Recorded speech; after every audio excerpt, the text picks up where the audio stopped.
Isang mapagpalang umaga sa ating lahat, mga kapatid ko kay Kristo, mula sa The Solid Rock Morning Devotion. Isang kagalakan na muli tayo ay makapagbulay-bulay sa salita ng Panginoon sa umagang ito. Mga ilang minutong pagbubulay-bulay ng mga salita ng Panginoon upang papurihan at sambahin ang ating Panginoong Hesukristo. Ang ating pong pagbubulay-bulayan ngayong umaga ay matatagpuan sa Pahayag, chapter 3, talatang 20. Pahayag, kapitulo 3, talatang 20. Ito ang sinasabi. Pinopropesiya ng pahayag, narito ako'y nakatayo sa pintuan at tumutuktok. Kung ang sinuman ay duminig ng aking tinig at magbukas ng pinto, ako'y papasok sa kanya at hahapong kasalo niya at siya'y kasalo ko. Ang may pakinig ay makinig na sa sinasabi ng Espiritu sa mga iglesia. Tayo po ay manalangin. Ama naming Diyos na mapagmahal, marami pong salamat sa magandang umaga na ibinigay ninyo sa amin. Maraming salamat o Diyos sa isang gabing nagdaan na kami iyong iniingatan sa aming pagtulog. Maraming salamat sa muli mong pagising sa amin sa umagang ito. Panginoong Hesus, sa umagang ito, amin pong itinataas sa inyo ang aming mga kaibigan, mga kapatid sa pananampalataya na nangangailangan ng kagalingan dahil sa mga karamdaman. Abutin mo sila o Diyos at pagalingin mo. Amin inilalapit sa iyo o Diyos ang mga kapatid namin na nagsisihanda para sa kanilang pagpasok sa trabaho. Ingatan mo sila o Diyos at ilayo mo sila sa kapahamakan. Gayon din po Panginoon sa mga kapatid namin na nasa ibang bansa, naghahanap buhay, sila po'y ingatan mo at pagpalain mo, Panginoon. Malayo sila sa kanilang pamilya, pero Diyos, dahil sa banal mong Espiritu na siyang patuloy na nagbibigay at kaaliwan sa kanila doon. At pag-iingat mo sa kanila doon, Panginoon, maraming salamat. Panginoon Hesus, sa umagang ito, dalangin ko, Diyos, ang aming mga kabataan na estudyante na magsisipasok sa kanilang mga paaralan. Sila po'y ingatan mo sa kanilang pagsakay sa sasakyan at ilayo mo sila sa anong mga kapahamakan. Panginoon Hesus, sa umagang ito, nagpapasalamat ako sa kalakasan na patuloy mong ipinagkaloob sa bawat isa sa amin. Pagpalain mo po ang lahat ng iyong mga anak sa araw na ito at ipagkaloob mo sa kanila ang mga pangangailangan nila. Maraming salamat po sa mga katugunan sa aming mga panalangin sa pangalan ni Jesucristo na aming Diyos at tagapagligtas. Amen.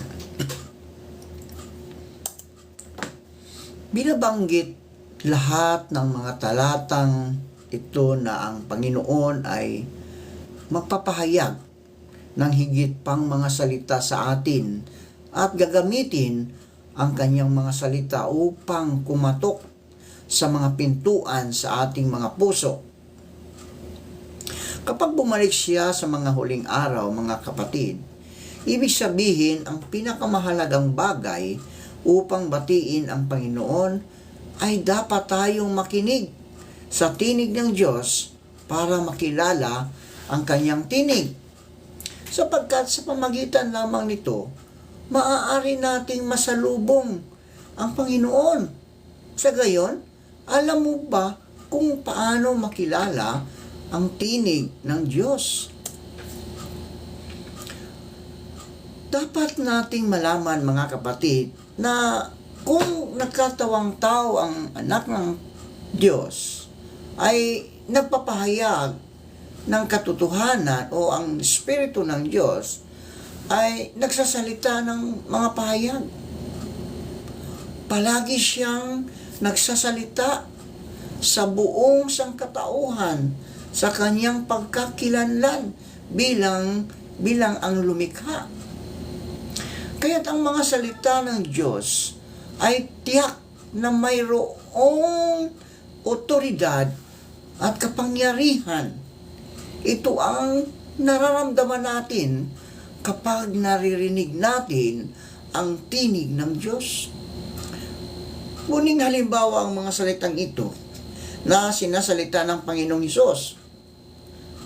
Ibigay ko sa iyo ang mga susi ng kaharian ng langit, at anumang iyong italian sa lupa ay tatalian sa langit, at anumang iyong kalagan sa lupa ay kakalagan sa langit. Ang langit at ang lupa ay lilipas, datapwat ang aking mga salita ay hindi lilipas. Ako ang magpagkabuhay na maguli, at ang kabuhayan ang sumasampalatay sa akin, bagamat sila'y mamatay, gayon may mabubuhay siya. At ang sinumang nabubuhay at sumasampalataya sa akin ay hindi mamamatay magpakailanman. Kapag naririnig natin ang salitang ito, mga kapatid, nadarama natin na nagtataglay sila ng otoridad at kapangyarihan at hindi masasalita ng sinumang normal na tao. At natitiyak natin mula sa kaibuturan ng ating mga puso na ito ang tinig ng Diyos. Kaya ang pagkilala sa tinig ng Diyos, mga kapatid, ay hindi nakasalalay sa kung gaano kalaki ang ating kakayahan, kundi nakadepende ito sa ating mga puso. Ating mga puso, kinakailangan nito ang pakikinig sa tinig ng Diyos gamit ang ating mga puso at pakikiramdam nito sa ating espiritu. Sinabi ng Panginoong Hesus, datapwat pagkahating gabi ay may sumigaw, narito ang kasintahang lalaki. Magsilabas kayo upang salubungin siya. Dinirinig ng aking mga tupa ang aking tinig, at sila'y aking nakikilala, at sila'y nagsisunod sa akin. Sa mga katuwid, kapag narinig natin ang isang tao na nagpapatutuo na ang Panginoong Hesus ay bumalik na, dapat tayong tumuon sa pakikinig sa tinig ng Diyos upang batiin ang Panginoon. Hanggat natitiyak natin sa ating mga puso na ang mga salitang ito ay katotohanan lahat at may otoridad at kapangyarihan. Hindi ba iyon pakikinig sa tinig ng Diyos at pagsalubong sa Panginoon? Sinabi ng Diyos, ako ang daan at ang katotohanan. Malinaw na malinaw yan, ha? Ako ang daan at ang katotohanan. Kundi sa pamagitan ko, ang mga salita ng Diyos na nagkatawang tao ay nagpapasimula ng isang bagong kapanahunan. Ginagabayan ang buong sangkatauhan, naghahayag ng mga hiwaga, at ipinapakita sa tao ang direksyong dapat niyang sundan sa bagong kapanahunan. Mula sa lahat ng ito, makikita na ang mga salita ng Diyos ay ang katotohanan, at maaari silang maging buhay natin at ipakita sa atin ang landas ng pagsasagawa sa bagong kapanahunan. Ito ay isang bagay na hindi maaaring gawin ng sinumang nilikha, nilalang, at isang landas din kung paano makikilala ang tinig ng Diyos. Tulad ng sa huling yugto ng kapanahunan ng kautusan, kung kailan ang mga tao ay nagkakasala ng higit pa, walang handog ang makakatubos ng kanilang mga kasalanan. At naharap sila sa peligro, mga kapatid, na mahatulan at mapatay sa ilalim ng batas. alinsunod sa mga pangangailangan ng sangkatauhan, ang Diyos ay gumawa ng isang yugto ng gawain ng pagtubos at ipahayag ang daan ng pagsisisi. Tinuruan niya ang mga tao na magtapat at magsisi, magpatawad sa iba ng 70 beses na makapito. Mahalin ang Panginoon ng buong puso, kaluluwa at isipan. Mahalin ang iba tulad ng ginawa mo sa iyong sarili at higit pa. Ang mga salita at gawain ng Panginoong Hesus ang nagwakas sa kapanahunan ng kautusan. Nagsimula ng kapanahunan ng biyaya at ipinakita sa mga taong nasa panahonang iyon ang direksyon ng bagong kapanahunan. Hanggat kumikilos ang mga tao alinsunod sa mga salita ng Panginoong Hesus, matatamasa nila ang kapayapaan, ang kagalakan na nagmumula sa Panginoon. Hindi na mapapailalim sa pagkundina ng batas at maaaring magpatuloy na mabuhay sa harap ng Diyos. Ngayon, mga kapatid, sa mga huling araw, kahit na tinubos tayo ng Panginoong Hesus at napatawad ang ating mga kasalanan, nabubuhay pa rin tayo sa isang masamang siklo ng paggawa ng mga kasalanan sa araw at pagkatapos ay pagtatapat sa mga ito sa gabi. Diba? Hindi mapalaya ang ating sariling mula sa gapos ng kasalanan. Halimbawa, madalas tayong nagsisinungaling, di ba? Mga kapatid, aminin man natin, madalas tayong nagsisinungaling at nanliling lang upang maprotektahan ang ating sariling mga interes. Kapag naharap tayo sa karamdaman o problema sa ating buhay, maaari nating hindi maintindihan, sisihin at ipagkanulo ang Diyos. Ito ay ilan lamang sa maraming mga halimbawa. Nakakaramdam tayo ng labis na pagkabalisa tungkol sa pamumuhay sa kasalanan. Ngunit, walang sinuman ang maaaring magpakita sa atin ng paraan upang linisin ang ating mga kasalanan. Ipinoprosepesya ng Panginoong Hesus, mayroon pa akong maraming bagay na sa inyo ay sasabihin. Ngunit ngayon, ay hindi ninyo mga titiis. Gayon may kung siya, ang Espiritu ng katotohanan ay dumating, ay papatnubayan niya tayo sa buong katotohanan. Ang nagtatakwil sa akin at hindi tumatanggap sa aking mga pananalita ay makikroong isang hahatol sa kanya. Ang salitang aking sinalita ay siyang sa kanya'y hahatol sa huling araw. Pakabanalin mo sila sa katotohanan. Ang salita mo ay katotohanan. Malinaw na kapag ang Panginoon ay bumalik sa mga huling araw, mga kapatid, ipapahayag niya ang katotohanan upang ganap na linisin at baguhin tayo, upang lubos nating maiwaksi ang mga gapos ng kasalanan at matamo ang pagdadalisay. Ang tinig ng Diyos. Alam natin lahat na ang gawain ng Diyos ay ang pinakadakilang misteryo at tanging ang Diyos mismo ang maaaring maghayag nito. Kaya, ang mga salita ng Diyos ay maaaring ipaliwanag ng malinaw ang plano ng pamamahala ng Diyos. Kung ang mga ito man ay mga bagay na nangyari sa nakaraan, mga bagay na nangyari sa kasalukuyan, o mga bagay na magagawa sa hinaharap, maaaring sabihin sa atin ang mga salita ng Diyos ang lahat tungkol sa mga ito. Tulad ng pagdating ng Panginoong Hesus upang magsagawa ng gawain, maging mapagparaya at matiisin at higit pa.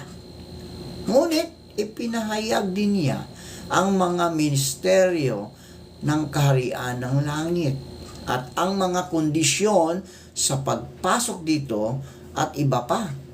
Halimbawa, mga kapatid, sinabi sa atin ng Panginoong Hesus, magsisi kayo sapagkat malapit na ang kaharian ng langit.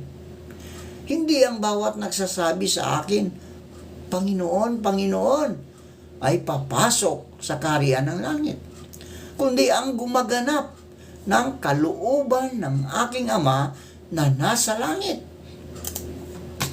Ipinapakita sa atin ng mga salita ng Panginoon na ang mga gumagawa lamang ng kalooban ng Ama sa langit na nagsasagawa alinsunod sa mga salita ng Diyos sa lahat ng bagay.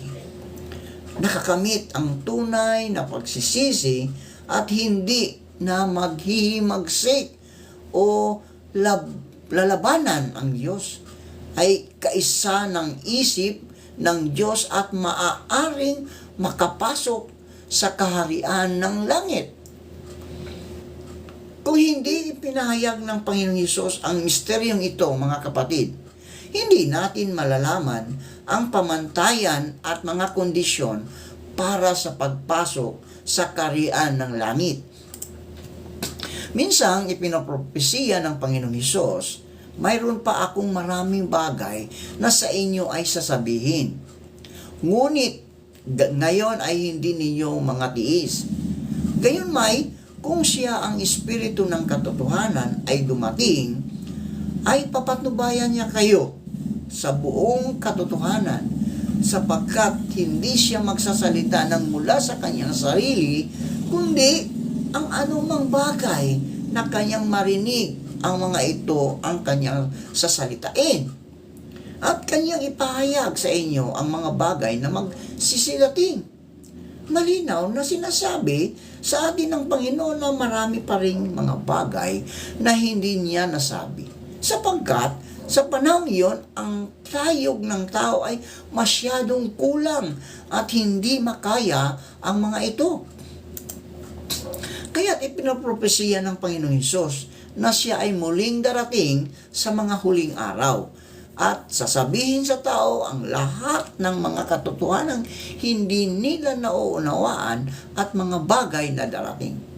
Sa mga tuwid, hanggat natitiyak natin na ang Diyos mismo lamang ang maaaring maghayag ng lahat ng mga katotohanan at misteryo, makikilala rin natin ang tinig ng Diyos at masasalubong ang Panginoong Hesus. Ayon sa Hebreo 14:4, talatang 12 hanggang 13, ito ang sinasabi, sapagkat ang salita ng Diyos ay buhay at mabisa at matalas kaysa alinmang tabak na may 2 talim at bumabaon hanggang sa paghihiwalay ng kaluluwa at espiritu, ng mga kasukasuhan at ng utak, at madaling kumilala ng mga pag-iisip at mga haka ng puso. At walang anumang nilalang na hindi nahayag sa kanyang paningin. Ngunit, ang lahat ng mga bagay ay hubad at hayag sa harapan ng mga mata niyaong ating pagsusulitan. Ang Diyos ang lumikha at kaya ng kanilang katiwalian. Ito ay isang bagay na walang sinumang tao ang makagagawa. Ito ang ikaapat na landas upang makilala ang tinig ng Diyos. Halimbawa, ang mga tao sa panahong iyon ay walang kakayahang makita ng malinaw ang kalikasan at diwa ng pagpapaimbabaw ng mga Parisiyo. Samantalang, inilantad sila ng Panginoong Hesus sa mga salitang ito. Sa aba ninyo, mga eskriba at mga Parisiyo, mga mapagpaimbabaw, sapagkat tulad kayo sa mga libingang pinaputi na may anyong maganda sa labas, datapwat sa loob ay puno ng mga buto ng mga patay na tao at ng lahat na karumal-dumal. Sa aba ninyong mga eskriba at mga parisiyo, mga mapagpaimbabaw, sapagkat nang nagbibigay kayo sa ikapo ng yerba buena at ng anis at ng kumeno at inyong pinagyayabang. Di ginagawa ang lalong mahalagang bagay ng kautusan na dili dapat ang katarungan at ang pagkahabag at ang pananampalataya. Datapwat, dapat sana ninyong gawin ang mga ito at huwag pabayaang di gawing yaong iyaba. Malinaw, ang Diyos lamang ang sumusuri sa kaibuturan ng mga puso at isipan ng mga tao at nakakakita sa pinakadiwa ng kalikasan ng tao. Ito ay isa sa mga natatanging katangian ng mga salita ng Diyos. Ang mga nakaranas sa gawain ng paghatol ng makapangyarihang Diyos ay nagkaroon lahat ng ilang pagbabago sa kanilang mga disposisyon sa buhay at nagbunga ng lahat ng uri ng mga karanasang patutuo kung paano nagbago ang kanilang mga tiwaling disposisyon. Ang mga patutong ito ay nailathala na sa website ng mga iglesia. Ang patutong ito ay makapangyarihan para sa Diyos sa mga tao sa buong mundo upang mahanap at masiyasat. Maraming mga tunay na mananampalataya na naghahangad sa katotohanan ang nakarinig ng mga salita ng makapangyarihang Diyos at naramdaman na mayroon silang otoridad at kapangyarihan at sila ang katotohanan at maaaring maging buhay ng tao. At sila ang tinig mismo ng Diyos. Natukoy nila na ang makapangyarihang Diyos ay ang bumalik na Panginoong Hesus, isa-isang bumalik sa harap ng trono ng Diyos at dumalo sa piging ng kasal ng kordero. Tiyak na tinutupan nito ang propesya ng aklat ng pahayag. Narito ako'y nakatayo sa pintuan at tumutuktok. Kung ang sino man ay duminig sa aking tinig at magbukas ng pinto, ako'y papasok sa kanya at hahapong kasalo niya at siya ay kasalo ko. Ngayon, kung nais nating salubungin ang Panginoon, dapat nating aktibong harapin at siyasatin ang gawain ng makapangyarihang Diyos sa mga huling araw at masigasig na basahin ang kanyang mga salita upang makita kung ang mga ito ay tinig ng Diyos at kung ang makapangyarihang Diyos ay ang bumalik na Panginoong Hesus. Tayo po'y manalangin. Salamat po, Panginoon, sa mga salitang aming napagbulay-bulayan ngayong umaga. Pagpalain mo po ang lahat ng mga anak na nakikinig at isinasabuhay ang iyong mga salita, Panginoon. Na malapit na po ang panahon ng huling araw na ikaw ay babalik na dito sa mundo upang kami kunin, Panginoon, at dadalhin sa iyong kaharian. Kaya kami, Panginoon, ay linisin mo ang aming mga kasalanan upang sa aming pagsalubong sa inyong Panginoon ay malinis at maputi ang aming mga buhay, Panginoon. Maraming salamat po sa iyong pagtugon sa aming mga panalangin sa pangalan ni Jesucristo na aming Diyos at tagapagligtas. Amen.